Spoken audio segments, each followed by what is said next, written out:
안녕하세요, 김민우입니다.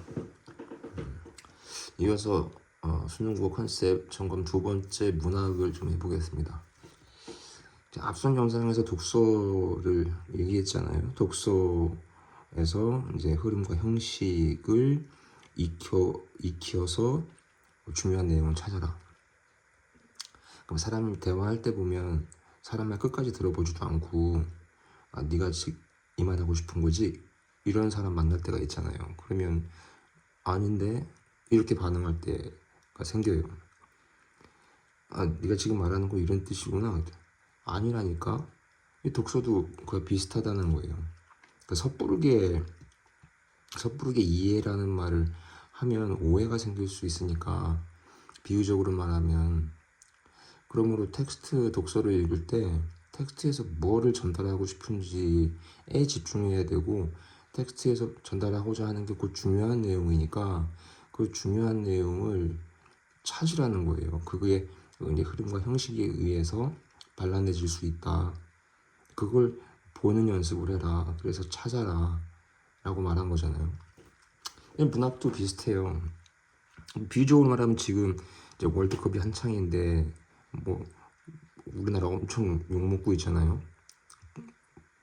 전술이 없다고, 그리고 색깔이 없다고, 우리나라 축구만의 색깔이 없다고. 뭐 어떤 상대를 만나든 다 똑같이 비슷해요. 문학을 할 때도 비슷하게 말할 수 있는데, 자, 문학 텍스트 읽을 때는 장르별 특징, 상대의 특징을 생각해라. 즉 시는 정서 표출을 목적으로 한다는 걸 잊지 마라. 소설은 성격, 즉 심리 태도가 서사를 이끌어가는 특징이 있다. 그러니까 시를 만났을 때, 소설이라는 상대를 만났을 때 특징을 알고 전술을 펼쳐라. 이렇게 비유할 수 있죠. 자, 현대시, 고전시, 수필로 묶을 수 있어요. 수필은 대체로 시랑 엮이는 경우가 많잖아요. 이유는 뒤에도 말하겠지만 수필은 역시 정서를 표출한다는 측면에서 시와 유사한 측면이 있기 때문에 그래요. 자, 그리고 현대시부터 보면, 자, 시 분석, 쉽게 말하면 분석이란 말도 뭐 거창할 수 있으니까, 그러니까 시를 읽을 때 이 두 가지를 반드시 생각해라. 자, 상수, 즉 시에서 빠지지 않는 게 있다. 시적인 화자, 시적인 대상에 따른 정서를 드러내는 건 항상 있으니까 상수라고 내가 이름 붙였다.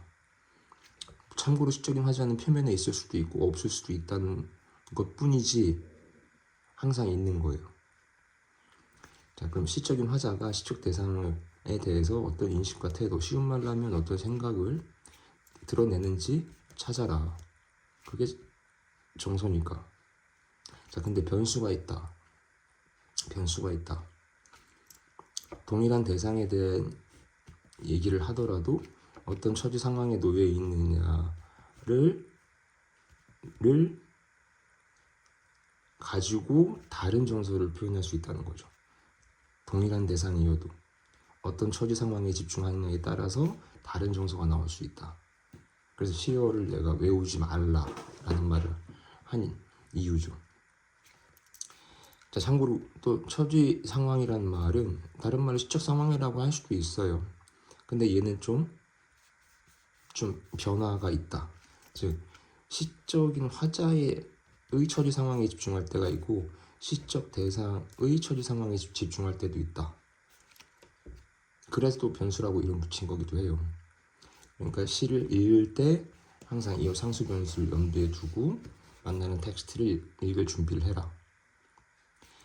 자, 그다음 두 번째, 시의 핵심은 비유라고 볼 수 있다. 비유는 연관성, 관련성이라는 말로 설명할 수 있는데 이 비유의 원리에 따라서 시와 식구가 선택되고 배열된다. 그러므로 상상하면 안 된다. 상상하면 안 되는 거. 연상해라. 왜? 시의 핵심이 비유인데 비유는 연관성, 관련성, 관계가 있는 것들로 선택되고 배열되니까 연상을 해라. 그리고 시와 식구를 연결, 좀 어려운 말로 계열화. 시와 19도 연결. 마치 이제 요 컨셉을 제시하면 이제 빠르게 포착하는 친구들은 쌤 독서 흐름 단락과 단락의 토픽을 연결해 짓는 것과 비슷한 방법인데요. 잘 봤다. 저는 그때 그렇게 얘기하죠. 잘 봤다. 그래서 시를 읽을 때 상수 변수 신경 쓰면서 그 다음에 비유라는 원리에 따라서 시와 19가 선택되고 배열되니까 연상해라. 절대 혼자 상상의 나라를 펴지 말고, 그리고 그렇게 관련 지으면서 연결을 시켜봐라. 결과를 시켜봐라. 그럼 이게 더 잘 보일 거다. 자, 그 다음에 고전시는 첫 번째 현대시 읽을 때와 동일하다. 근데 요거 두 번째 거를 추가시켜보자. 조화냐 흥, 분리냐 한, 요 컨셉을 한번 추가시켜라.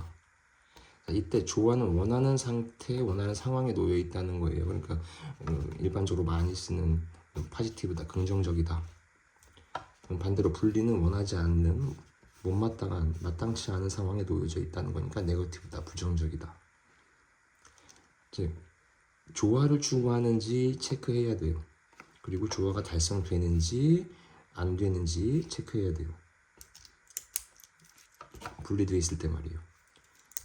예를 들어서 부귀와 명예를 잃었어. 그럼 분리라고 볼 수 있죠. 이러면 되게 자연히 대안이 돼요. 되게 자연이 대안이 되면서 자연과 조화를 이루는 시적인 화자의 생각이 드러나죠.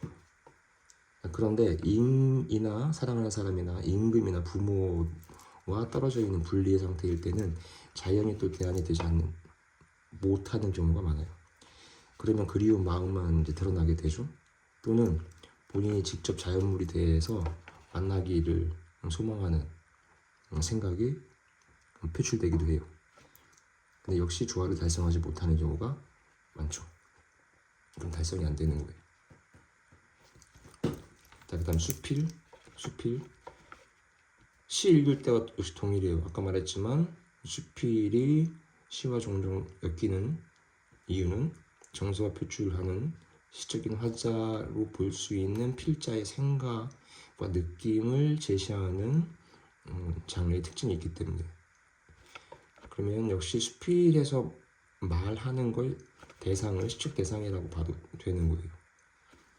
고전시처럼 수필의 경우, 특히 이제 고전 수필의 경우 어휘풀이에 없는 한자어에 주눅 들 필요 없다고 생각해요. 인식과 태도, 즉 생각과 소감이 직접적으로 표출되어 있는, 드러나 있는 부분에 주의하고 그 부분에 신경을 쓰면 어려운 한자 구절에 그렇게 좋을 거 없다 이 말인 거죠.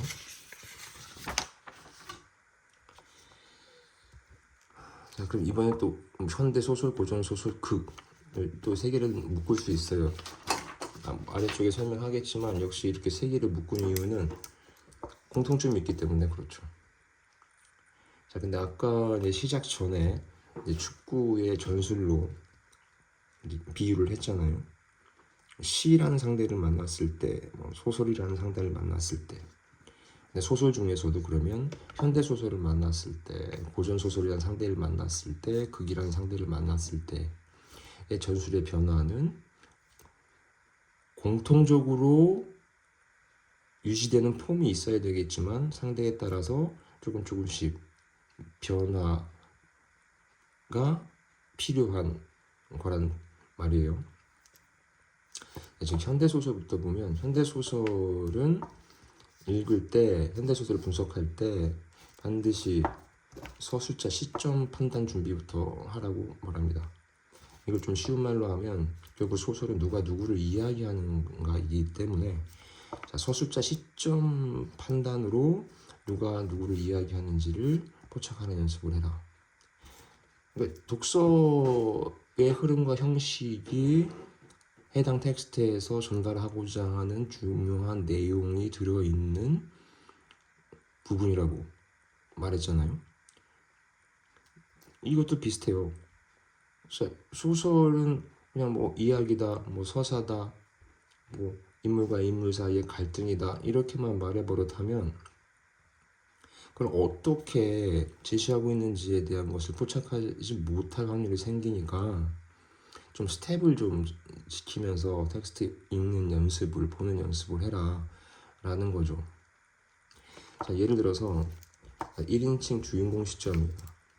그러면 서술자인 내가 자기 자신을 이야기하는 거예요. 즉 등장인물인 서술자가 자신을 중심에 두고 서사를 전개한다는 거죠. 그러므로 문제의 무게 비중은 이제 서술자하고 서술 대상이 되는 중심 인물이 이퀄이잖아, 같잖아. 그럼 서술자, 서술 대상, 나가 비중이 높은 거죠.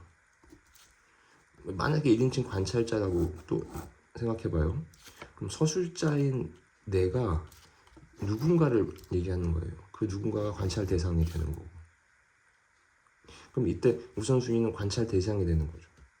당연히 문제의 비중은 서술자와 서술 대상이 비슷할 확률이 높아요. 왜? 서술자는 뺄 수 없으니까. 관찰자지만 1인칭인 거는 변함이 없으니까. 이게 공통점이면서 차이점인 거죠. 누구를 우선시할 건지가.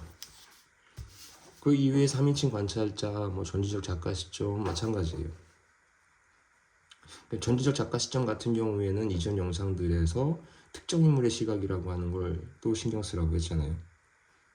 특정 인물의 시각이라면 그 포커스 맞춰준 특정 인물이 문제의 비중이 높죠.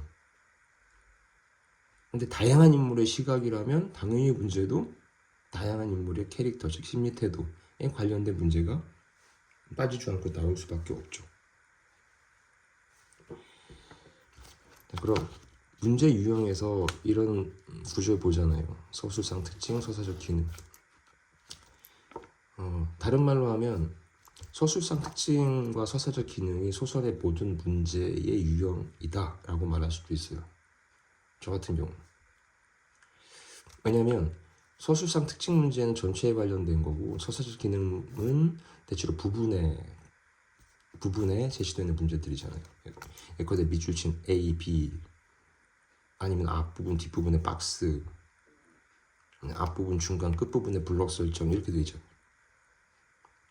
간혹 가다가 서술상 특징을 물으면서도 일정 부분에 블록 설정을 하는 경우도 있죠. 예컨대 하나의 텍스트에서 중간 부분 줄거리를 주고 중략 줄거리를 준 다음에 앞부분에다가 블록 설정해 놓고 뒷부분에다가 블록 설정해서 서술상 특징을 설명한 것으로 이렇게 문제가 나올 수도 있죠.